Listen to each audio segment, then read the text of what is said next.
Magandang hapon. Ang pag-aaralan po natin is multiplying fraction with simplest form.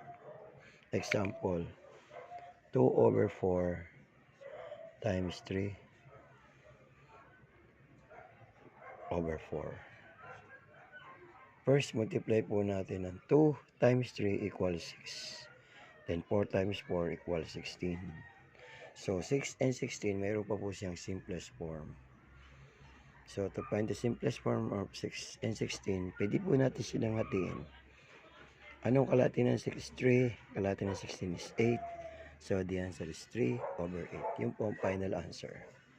So, yan. Another example po is 1/10 times 2/3.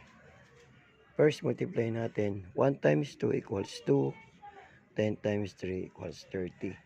Or, kalahati ng 2 is 1. Kalahati ng 30 is 15. Okay.